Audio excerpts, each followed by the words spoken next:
Called to the booth. Big win for the Broncos. Chiefs up next. Paul, drop that beat.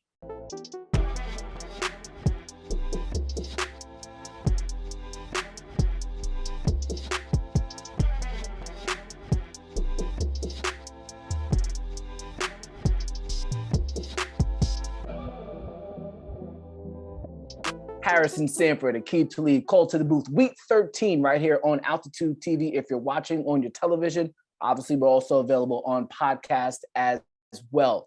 We thought the season was over, Aqib. We thought that Von Miller trade might have said something bad with the team. It turns out it hasn't been the case. Beat the Chargers this past weekend. Have a big-time opportunity this weekend against the Kansas City Chiefs. We're going to talk about that in the next segment, but first we want to get your impressions on what took place this past weekend against the Los Angeles Chargers. They came out, played ball, man. Took care of the football, took the ball away. Surtain came in big, man, had both interceptions and just played good defense all night, though, on his side of the field.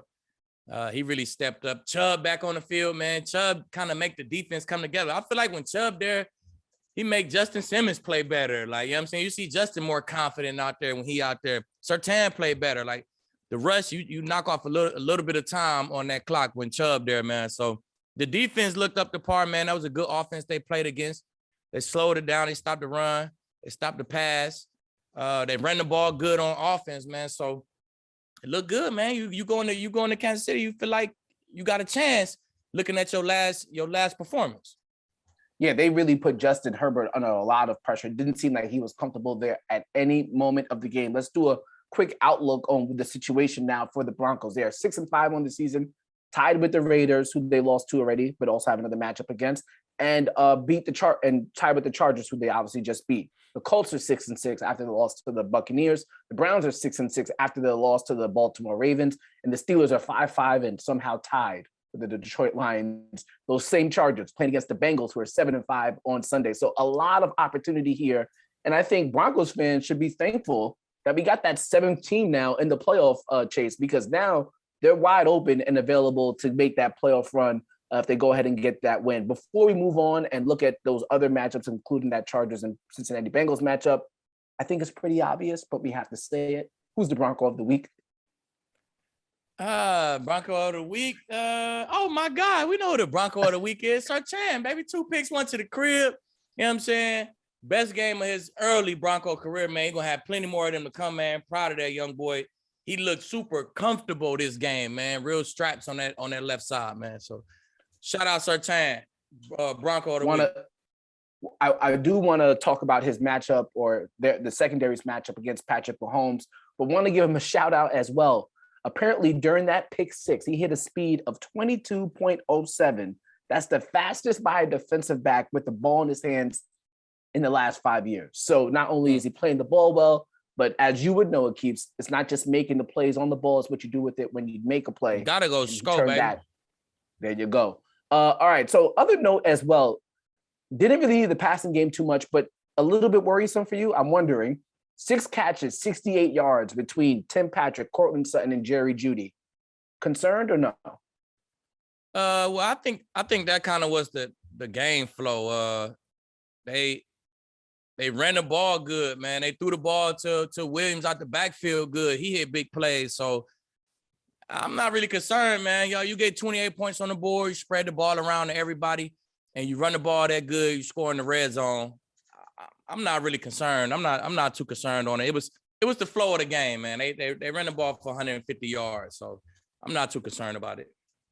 All right, I wanted to do some quick picks around that AFC West before we get to the big time matchup on Sunday Night Football.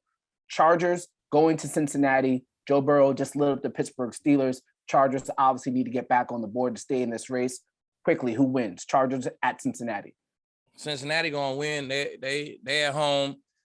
They have momentum team. They usually knock off 2-3 good explosive weeks in a row. So they just getting started on their explosive run. So Bengals gonna win at home. Las Vegas Raiders hosting the Washington football team this Sunday. Who you got? I'm riding with the Raiders. Vegas at home, Washington making the West Coast trip. I'm gonna ride with the Raiders, man. They looked explosive. They look confident against the Cowboys. So I think that'll carry over through the week. They have a good week of practice, good home game against an even opponent, but I'm gonna ride with the Raiders. All eyes on the injury report for the Las Vegas Raiders and Darren Waller after suffering that injury on Thanksgiving.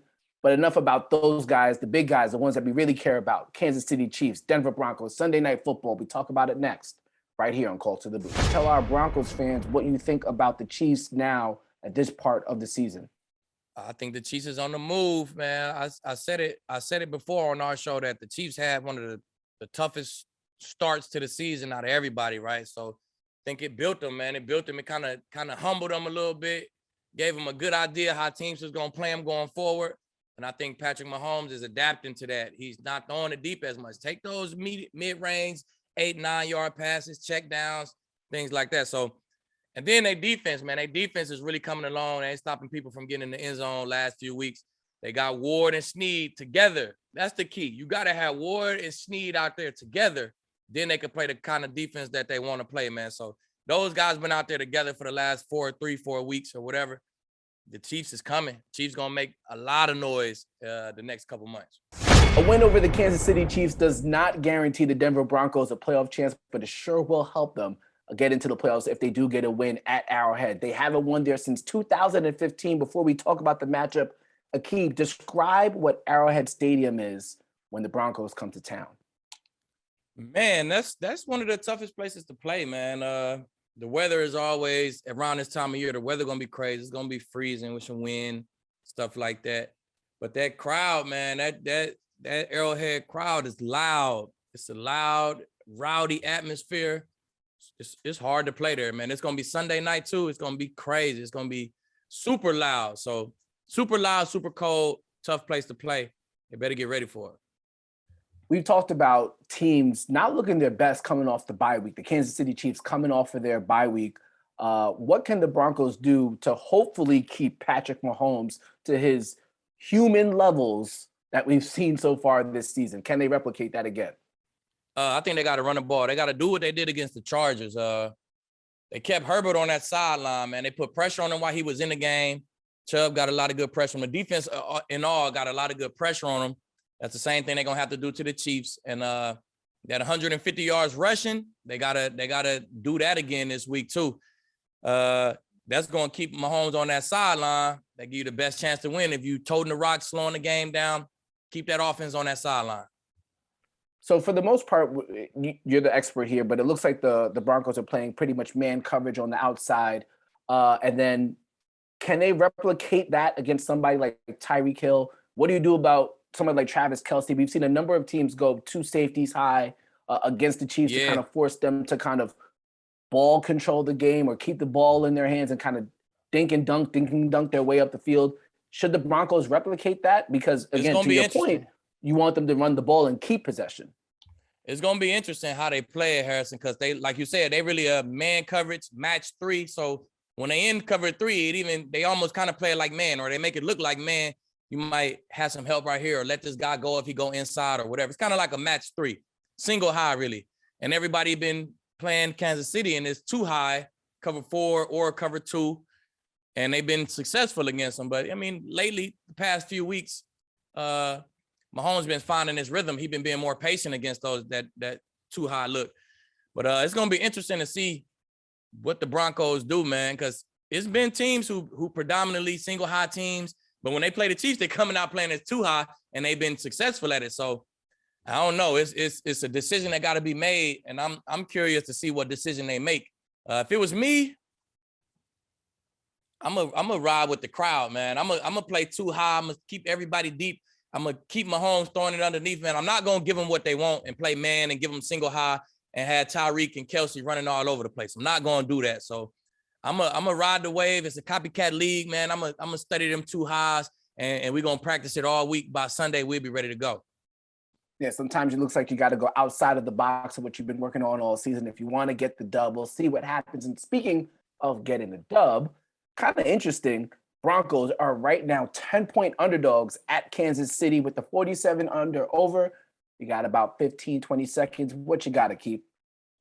Man, if I can't tease it now, I love to tease it and get the Broncos 16 points and put another game with it. But if I can't tease it, I'm riding with the Broncos plus 10, man. It's the NFL.